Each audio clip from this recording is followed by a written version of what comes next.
আমি একজন সাহাবার জীবনী শোনাবো আপনাদেরকে। আব্দুর রহমান ইবনে আউফ রাদিয়াল্লাহু তাআলা আনহু।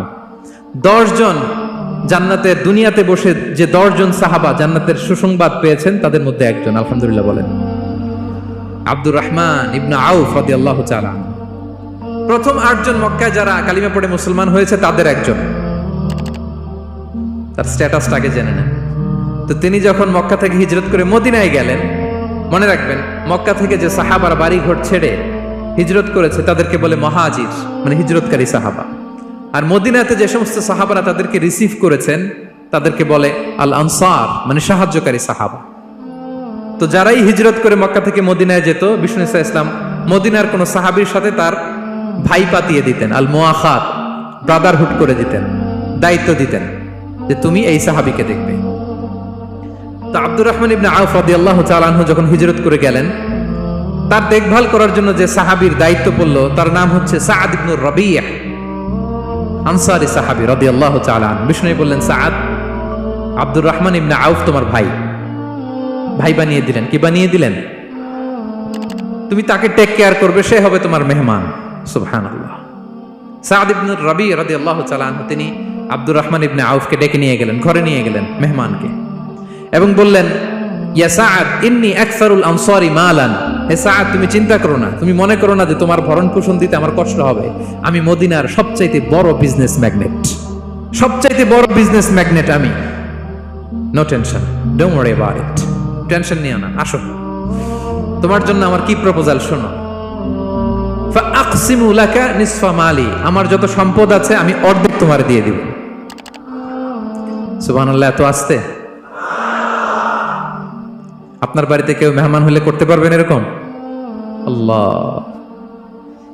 কেমন প্রেরণার বাতিঘর তারা।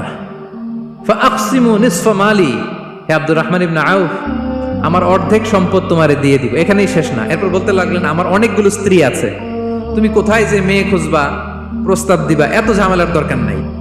আমার কোন স্ত্রীকে তোমার ভালো লাগে বলো, তার যদি তোমাকে ভালো লাগে তাহলে প্রয়োজনে তাকে আমি ডিভোর্স দিয়ে দিব, তাকে নিয়ে তুমি সুখের সংসার করবা।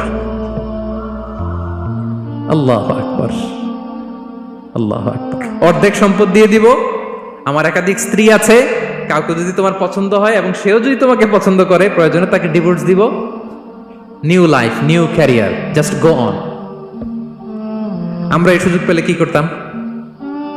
সাথে সাথে অর্ধেক সম্পদ নিয়ে নিতাম, ঠিক কিনা? আব্দুর রহমান ইবনে আউফ প্রেরণার বাতিঘর। উনি কি করলেন? উনি বললেন, লা হাজাতা লি ফি যালিক। আমার ভাই, তুমি যে বলছো এ সাআদ ইবনে রবি, তুমি যে এত চমৎকার প্রপোজাল দিয়েছো, এতেই আমি খুশি। তোমার কোনো কিছুর আমার দরকার নাই। বারাকাল্লাহু লাকা ফি আহলিকা ওয়া মালিক, আল্লাহ তোমার সম্পদে বরকত দেখ, আল্লাহ তোমার পরিবারেও বরকত দেখ। তবে একটা কষ্ট করতে হবে, সেটা কি?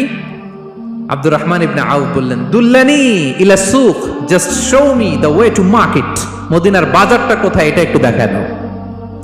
আমি নতুন মানুষ, পথঘাট চিনি না। দুল্লানি ইলা সুক, just show me the way to market of Medina. মদিনার বাজারটা কোন রাস্তায় একটু দেখায় দাও। আল্লাহু আকবার।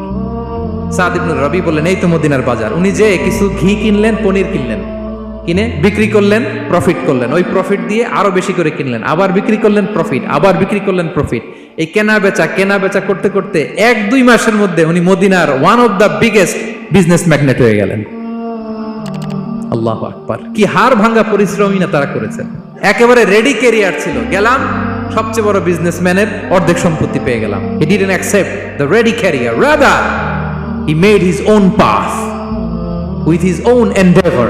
নিজের চেষ্টায়, নিজের পরিশ্রমে, নিজের ঘাম ঝরিয়ে নিজের ক্যারিয়ার তৈরি করেছেন। চিল্লায় বলেন ঠিক কিনা?